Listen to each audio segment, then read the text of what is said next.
did you know, like, you were gonna rise to the stardom that you actually did? No, I didn't, because the UFC is weird, you know, and they could put a finger in a guy that makes no sense to blow him up, and then all of a sudden they'll make him into a star, you know. And I've seen it longer than anybody because I've been in the promotion. And coming over to the UFC when I was in, they purchased Strikeforce. That's how I got acquired by the UFC. I was the #1 contender then. I had only lost one fight Strikeforce. at Strikeforce. Okay. I had only lost one fight to the champion, Gilbert Melendez, which I tore my hand, my ligament in the first round, the right hand. And we had a competitive fight. It wasn't like he ever controlled me, took me down, anything. It was a back and forth fight, and I lost it. And I only did it with one hand. You can see the whole tape after round 1. It's only one hand that I'm throwing. And the UFC kind of penalized me.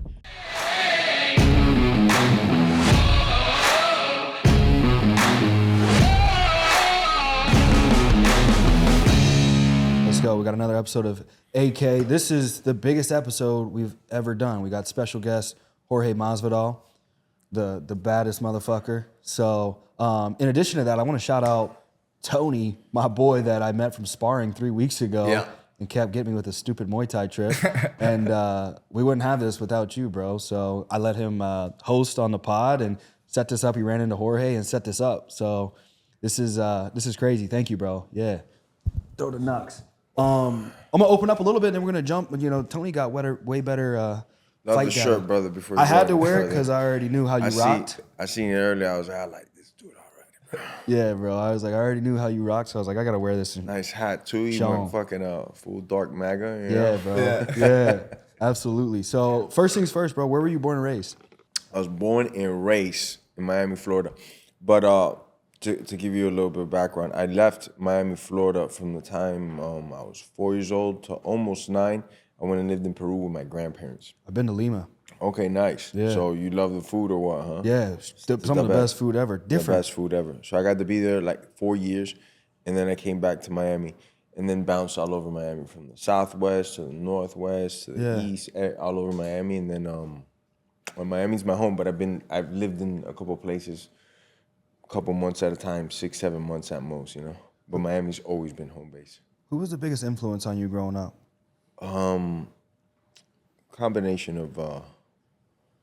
of individuals in certain things, you know. Different times in my life, different things, but mainly since a young age, since I'm gonna say like 4 or 5 years old, the biggest role model or most influential thing was always God for me. You know, I had a very, very humbling experience at a very young age that changed me like forever, my perspective. And I knew at a young age that there was like another realm, you know, we might not be able to see it, we can't enter it on command, but there's like something else going on behind the sheets, behind the curtains. And I experienced that at a young age, and I already knew that there was like a force, you know, and that different domain had like a king, you know, and I was young, so I knew it was like a God, but I didn't really know like what is God or what, because I found that out at a very young age. So that led me to chase God, and a lot of people that also influenced me were people that I never met, that I just read about, you know, like characters in the Bible, because God had deemed these people good. So I looked at a lot of those characters, like, for example, like a King David or a Joseph or something like that, and also great athletes like Roberto Duran. His story truly made me believe that I could do something as well. You know, I read his book when I was very young, and he had a much more humbling experience than I did growing up. He had it like 10 times harder than I had it, you know. And hearing his story and how far he got also motivated me to be like, man, it doesn't matter where you start. It's what you do. It's how you treat it. It's how much do you get out of these 24 hours a day that'll take me to where I want to be. It doesn't matter what I had or didn't have. So I adapted those ideas and just ran with it, you know? That's crazy, bro. Yeah. That's legit. That's so real. And it's so crazy you immediately open up about the faith. Faith has saved me. You know what I mean? Like, both my parents went away when I was younger, and, you know, come to, you know, where I'm at now and do decent, do way better than where I started. And people are always like, how'd you do this? How'd you do that? Like, you barely even have I don't even have like a high school education. Like, and it was God. You know what I mean? Like, I got a GED. Yeah, bro. Like, that's crazy. Same way. Yeah? Canada GED? Yeah. They got them? Let's go, bro. Oh, okay, so what about, man? I feel like everybody knows from watching you with the backyard fights with Kimbo and condolences, rest in peace, Kimbo. But Yes, sir, the what, legend. like, when did that all start, bro? How young were you when you started really fighting? I was very, very young.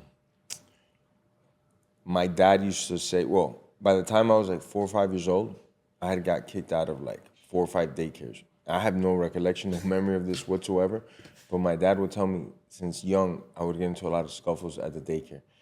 And since young, I had a insane amount of energy, much like my son. I see him in from like 7:15 in the morning till 11 at night. This guy's pumping diesel, brother. Like this guy does not, you can't, he trains every day, 4 hours a day and just doesn't stop. And my dad said I had the same energy or more. But he says only on Saturdays, they would have these Kung Fu marathons and I would start playing, right? And I just wouldn't move.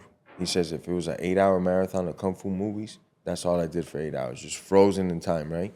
And then that changed into boxing, and then when MMA came out when I was like 11, 12, that I discovered it, then it was all UFC, MMA that captivated me. So I started getting in the scuffles young.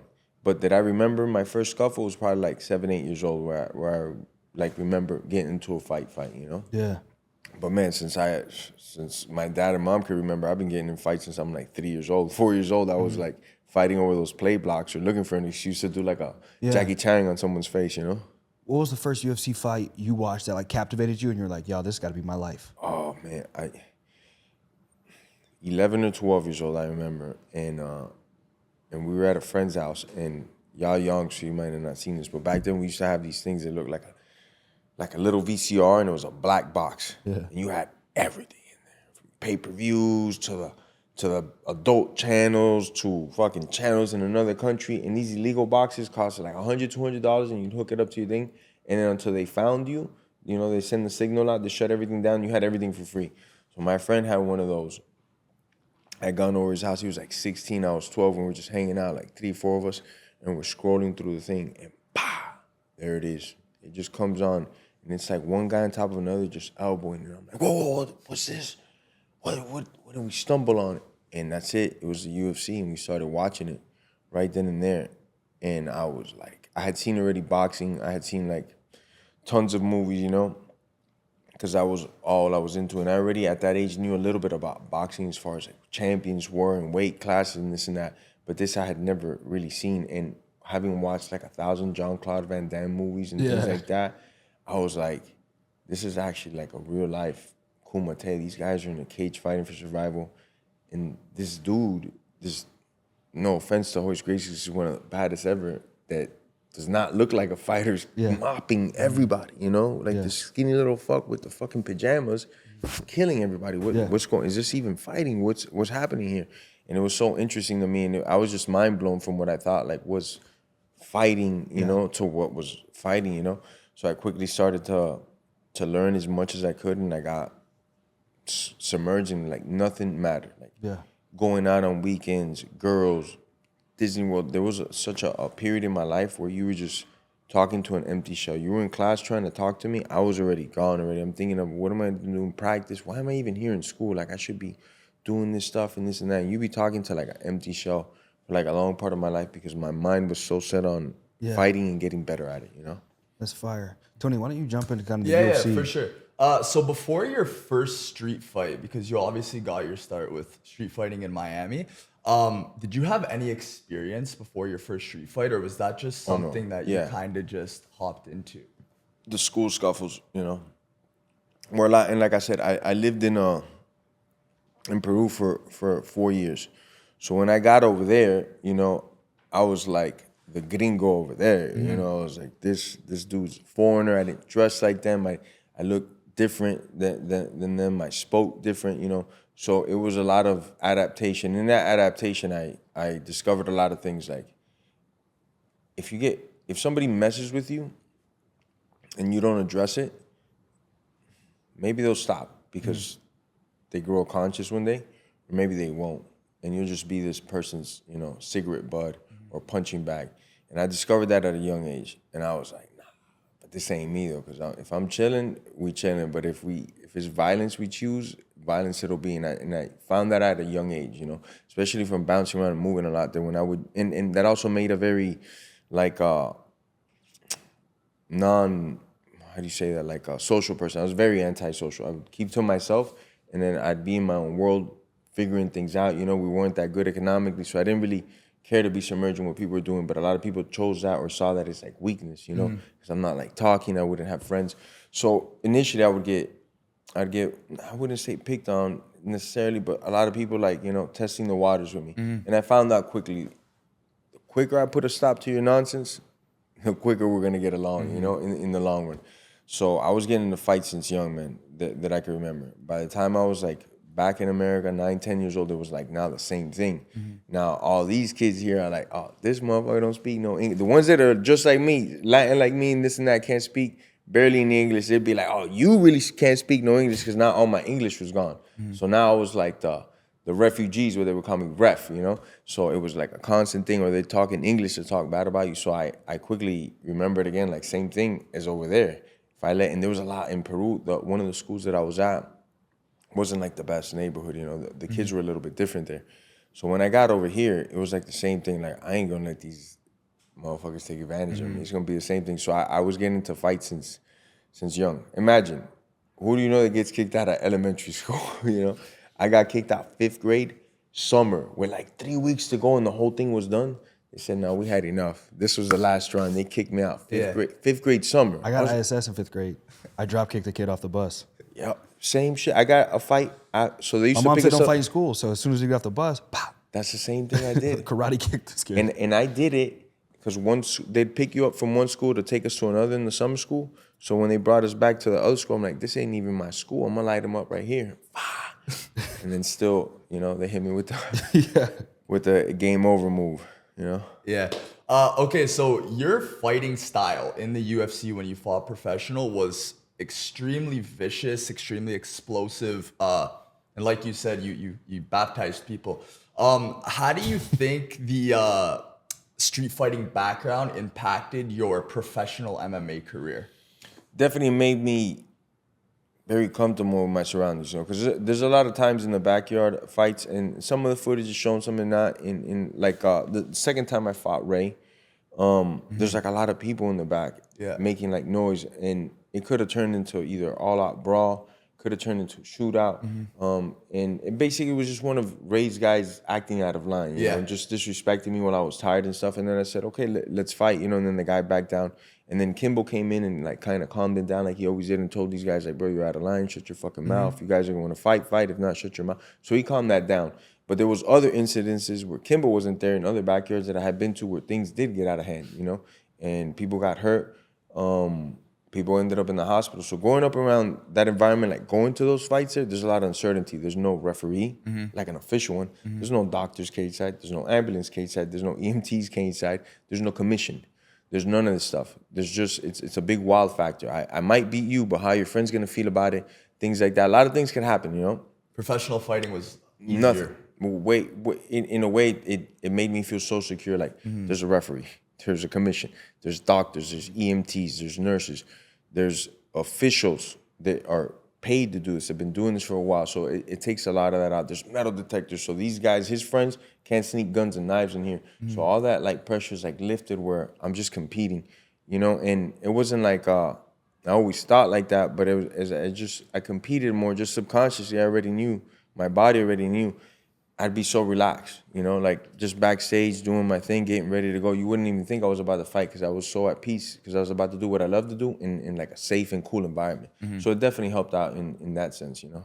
Okay, so speak a little bit about your transition from going from street fighting into actually getting picked up by your coach and then transitioning into professional mixed martial arts. Well, the whole time that I was doing any street fights, my goal was always to go professional. And I'm going to say around like, when I told my mom this, I was like 13, but when I made it official that this is what I'm going to do the rest of my life, I was like 14 years old. But I told my mom at like 12, 13 years old that, hey, Mom, I got us, you know, because we were doing really, really bad at the time. It was just me and her.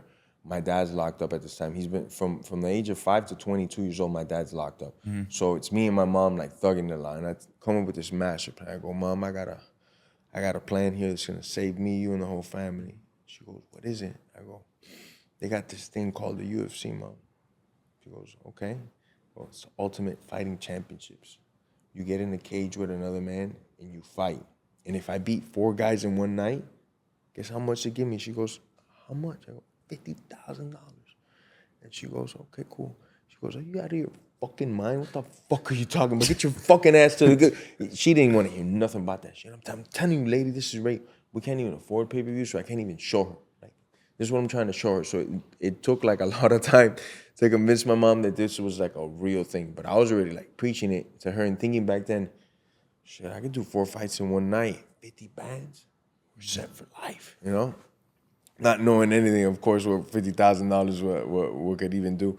And especially 4 fights in one night, back then, no gloves, nothing, you know? Bro. But that's the awesomeness of being a kid. And luckily the sport grew a lot in this time. It's no longer 50,000. But since then, I was already telling my mom, we're going to be out, you know? So my mom was like, it took a long time. It took maybe like 10 years to really win her over. Me like winning, fighting, training, doing the whole thing till she really, really got on board.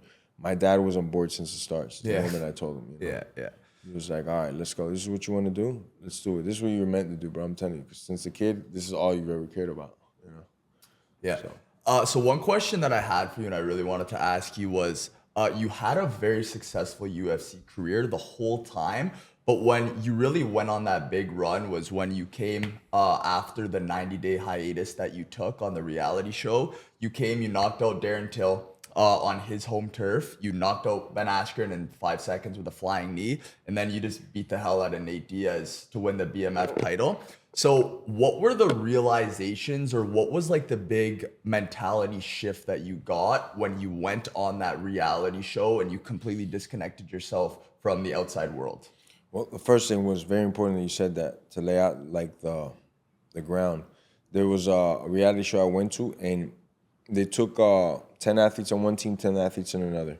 And you competed for the most basic rights all the way to like a fancy dinner or getting to do things like that. And by basic things, I mean like the house that you stayed in, the quality of food that you had. And no matter what, for winning and losing teams, there was no communication with the outside world. No TV, no phone, no music.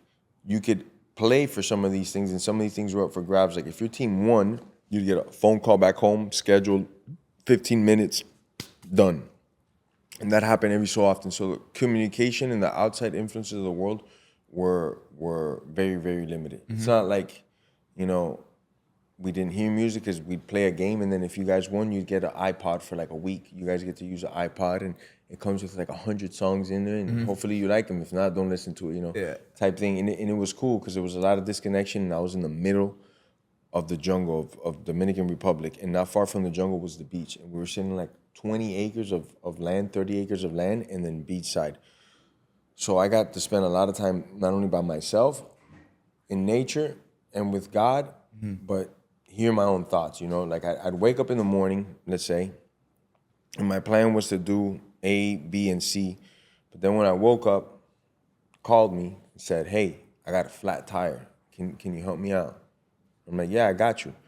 That just threw like my train of thought off. A lot of things that I was gonna do for the day that might have gotten done, that might have just thrown it off. Even my initial thoughts that I was gonna get done, you know? And it just happens. It's society, you know? Your mom calls you, she starts telling you something, you know, you lose kind of your train of thought. You might remember it, but you don't remember every single thing you were thinking of. And you don't always get to hear that voice that only like in solitude you could hear, that it's really your own voice, your own subconscious. I agree.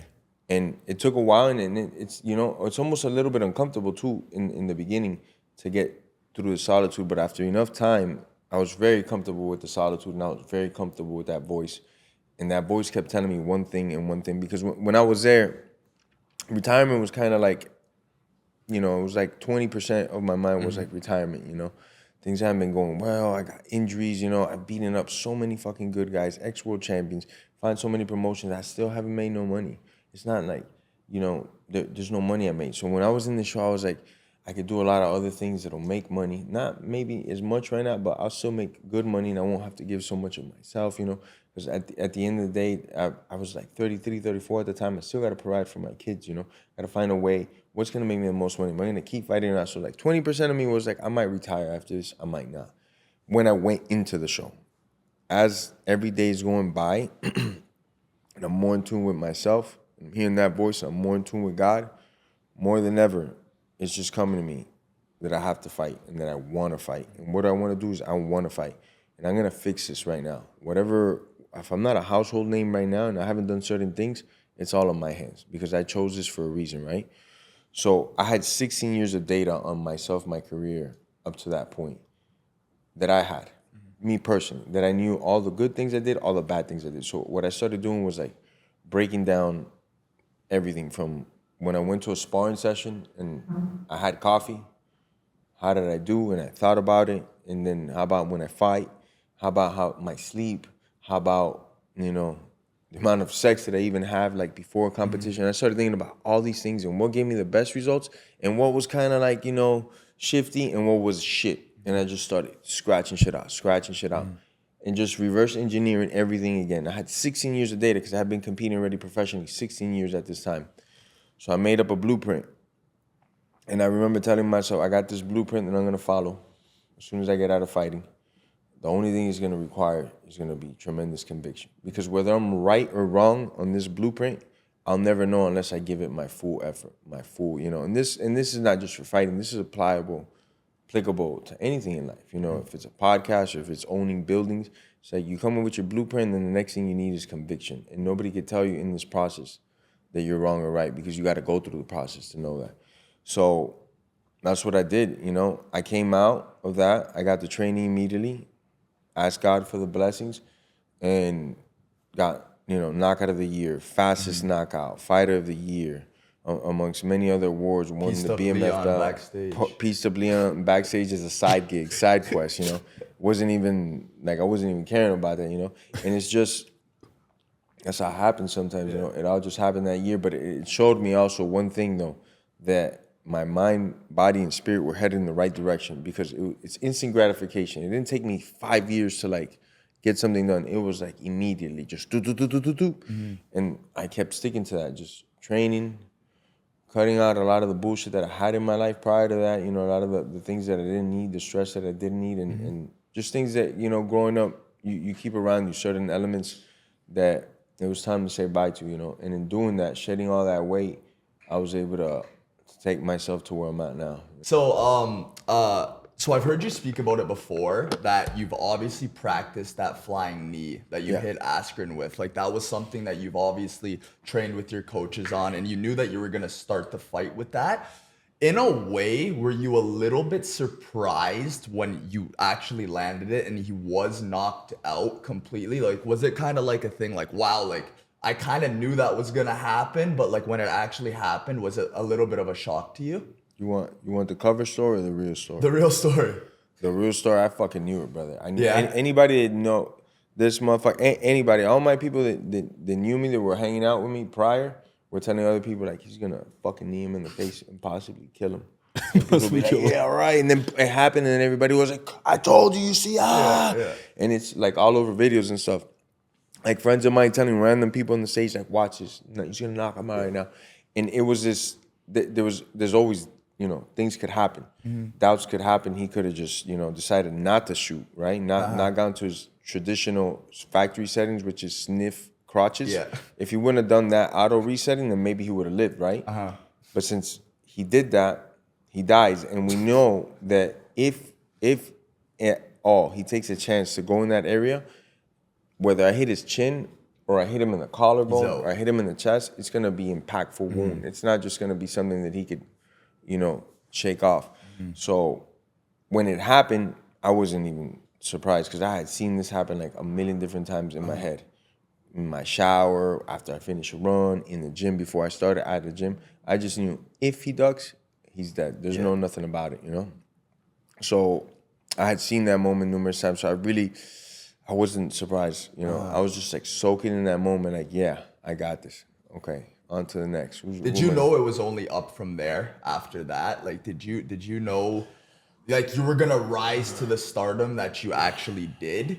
No, I didn't, because the UFC is weird, you know, and they could put a finger in a guy that makes no sense to blow him up, and then all of a sudden they'll make him into a star, you know. And I've seen it longer than anybody because I've been in the promotion, and coming over to the UFC when I was in, they purchased Strikeforce. That's how I got acquired by the UFC. I was the #1 contender there. I had only lost one fight at Strikeforce. Okay. I had only lost one fight to the champion, Gilbert Melendez, which I tore my hand, my ligament in the first round, the right hand. And we had a competitive fight. It wasn't like he ever controlled me, took me down, anything. It was a back and forth fight, and I lost it. And I only did it with one hand. You can see the whole tape after round 1. It's only one hand that I'm throwing. And the UFC like kind of penalized me after that. You know, I went and had another fight after that, won it against another top contender. So I was 5-1 in my Strikeforce, and I was the #1 contender there. And the UFC brought over Strikeforce. They set them all up with different opponents. I never got a top 15 opponent at 155 pounds. The whole time I was at 155 pounds. Guys that I had beaten and guys that I would beat eventually in the UFC from Strikeforce, they all got top-rated guys right away. And that is such a like detrimental thing. That's why they currently lost this lawsuit, is because they control the rankings, right? So if I make you #5 in the world, your money, your sponsorships, everything goes up. Yeah. But if I control the rankings, and now you kind of piss me off and I go, you lost this one fight, instead of knocking you down 1 or 2 spots, I'm gonna knock you down to outside of the top 15. That makes sense. You're done. You know, now you're starting back from scratch. And if I have you outside of the top 15, I can have you fighting other guys that are just as good as these top 15, or some cases better, but they're not ranked. So you won't get a ranking by beating them. You'll just get your name maybe known out there. So there's a lot of ways the UFC controls the ranking and still does. That's why their business lawsuit, it's a business, you know, and I don't blame them, because they got to do their job, their side of the business, you know. And like you said, it's a business, but it's not like the most fair business, you know, that you control the rankings and this, all that, and that's what they did. So when I knocked out Ben, I was like, I might be famous with like the people and stuff, but who knows how the UFC is gonna take it. Luckily, they took it. They took it full blast, full value. And if they wouldn't have, it would have been weird, right? Because what's the best way to just, you know, summarize the UFC in 5 seconds? Yeah. Like, hey, you want to see a dead body? Yeah. You go, clack, you know, and boom. So I'm glad that they got behind it, because they really did. But before that point in my career, it was like, you know, because after the Darren Till thing, they were kind of like still wishy-washy. So they give me a grappler. They give me the complete opposite of my style, because they know that I haven't fared the best against some of these like high-level wrestlers and jiu-jitsu guys, you know. But when I did that, they had no choice. They had to bend over and fucking move aside, you know. That's crazy, bro. And then I always think to myself, you know, when it comes to fighting or any business model, it's not always the best product, it's the best marketer. Because I look at like a Conor McGregor, like the dude's a phenomenal marketer, great fighter, but I don't know if he's the best fighter. You know what I mean? Like that dude's a great marketer.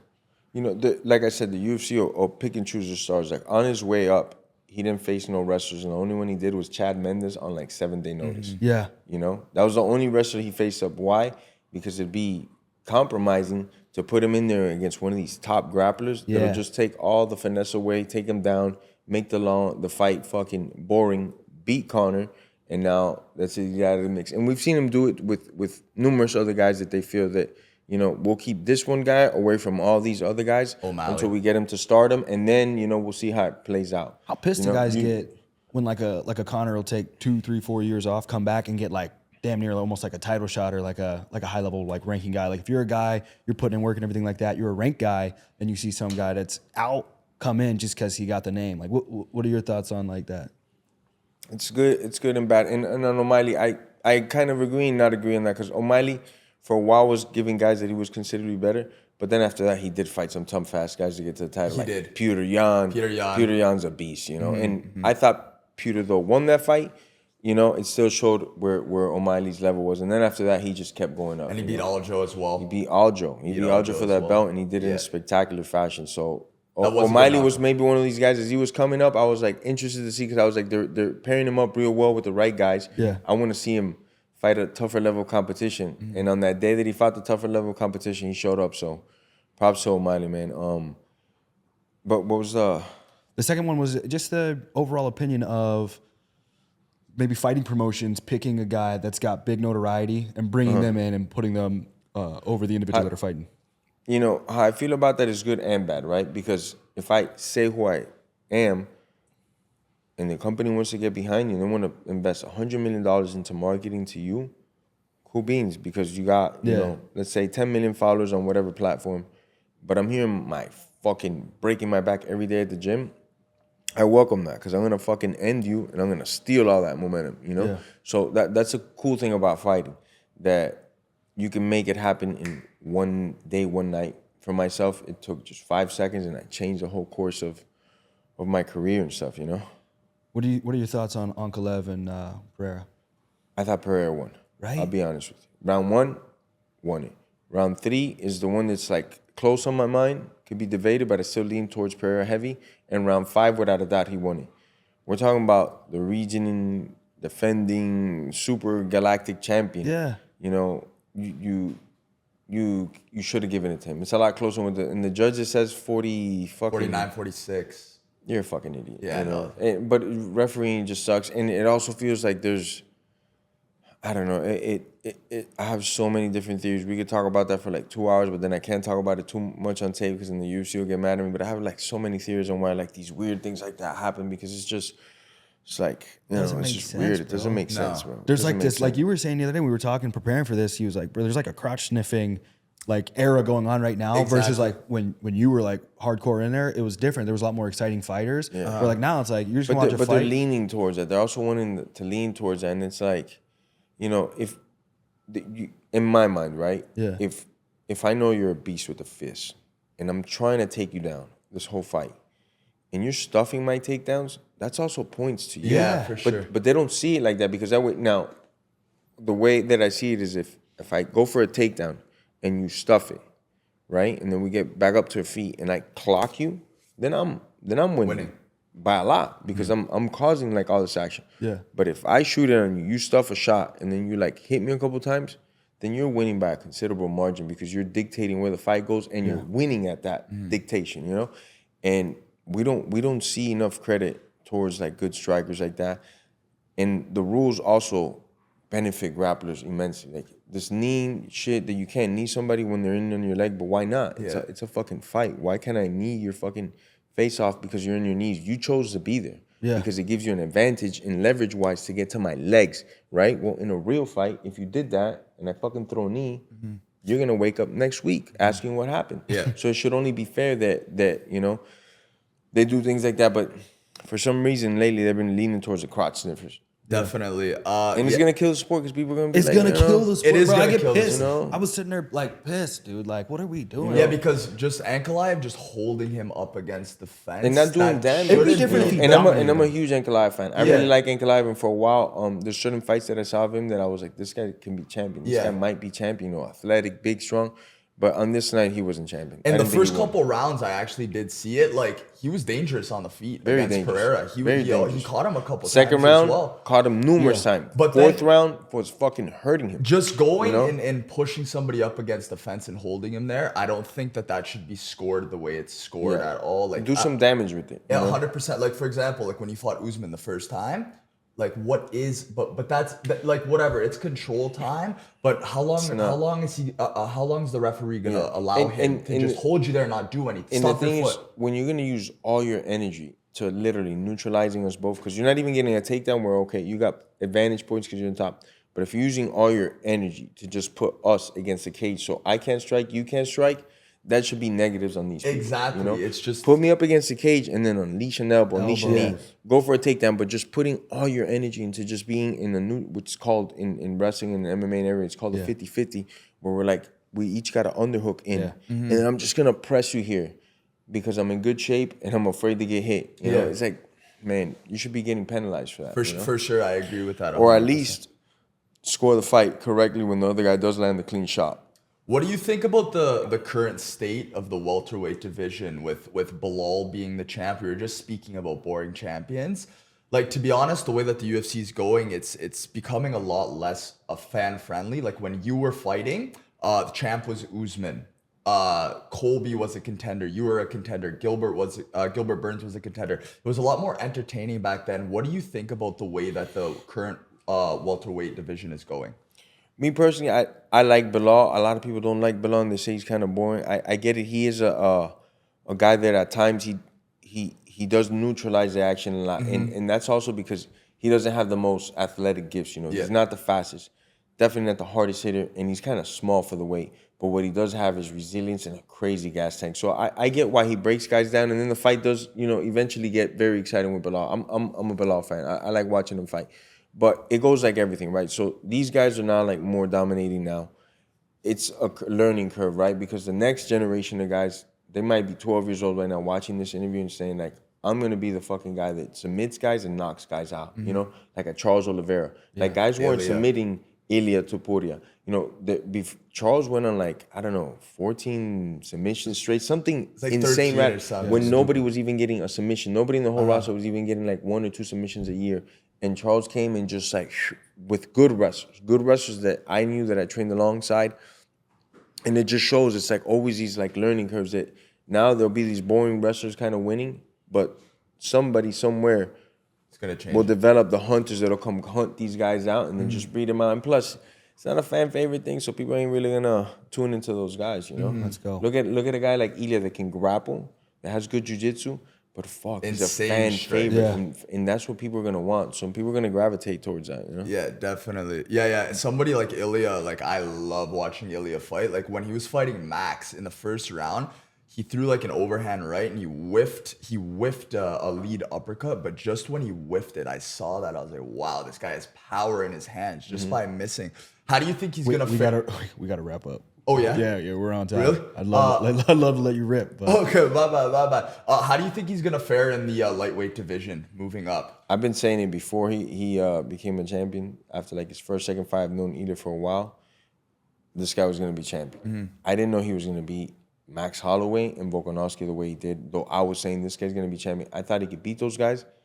I didn't know it was going to be in that impressive of a fashion in that short of time. Both of those guys are legends to me. They'll go down in the Hall of Fame. And some of my favorite fans, Max is one of my favorite fighters of all time. So for him to do that to Max just speaks of his power and body. Now, he does do a massive cut at 155. 145. 145. Yeah. Now, he's strong. He hits like a 170-pounder, and he has a strength of about a 155-pounder. I've grappled extensively with him and trained extensively with him. The only thing is his size, though, is small for 155. Especially against Islam. Against these other guys that'll be taller, they'll have the same frame in him and stuff. It's going to cause him some trouble, maybe grappling exchanges. But like I said, his power, he hits harder than Islam, I'm telling you. He hits harder than almost every 55er there. It's because a lot of it's genetic, but his technique is legit along with his genetics that God gave him. So, man, he could win the belt, I'm telling you, and defend that belt. He could do some rock star shit at that weight class. That's sick. Well, He'll beat like a guy like Gagey that just won. I think he would flatline Gagey. Yeah. He'll put Gagey in a coma. Yeah, I'm telling you, definitely. he'll put Gagey. They don't want to see him do that, bro. They don't want to see him end their poster boy Gagey like that because you'll end Gagey, But he has a couple tough matchups though, like somebody There's a like lot. Charles. Charles is a tough matchup. That's one that's a tough matchup. Arman's. I don't know. Arman's a tough matchup as well. Tough matchup as well. I've trained with Arman extensively. Alan Arman's a little bit bigger. That'll be a great fight to see. I think a guy like Chandler, he'd walk through. Yeah. There's a lot of guys that are in the top 5 that he'll walk through. Islam's gonna be obviously the toughest test there, but if I'm being honest with you, I'd bet the house on Ilya. That's just me, though. Yeah. And I'm a huge Islam fan. Islam is a fucking animal, fucking one of the very, very best. If he's not number 1 pound for pound, he's number 2. But I think Ilya is gonna show the whole world. He's too dangerous on the feet, Ilya. Yeah, He's very dangerous. and he hasn't had to show it yet, but his grappling offensively, it's very good. If like you shoot in on this guy's legs and you make a mistake and you're the one going for the takedown, he has a very good chance that he might put your ass to sleep. Yeah. I've seen him do it with high-level wrestlers, high-level guys that wrestled their whole fucking life, Olympians from different parts of the world that go there to his training camp when I've been there, and they make a mistake and they're fucking tapping, So I know this guy can grapple very well. He'll be able to defend himself. Well, Jorge, thank you very much for your time. Tony, great work. This was incredible. Anything you're promoting we could shout out on the pod? God Almighty. God Almighty. Thank God Almighty for all these opportunities, all these blessings. Bless everyone watching this. Yep. Pray for our brothers and sisters. A lot of craziness going on with Christians right now. So pray for my brothers and sisters in Syria, and let's get it, brother. Amen. Make America great again. Let's go. Yes, sir. Peace. it.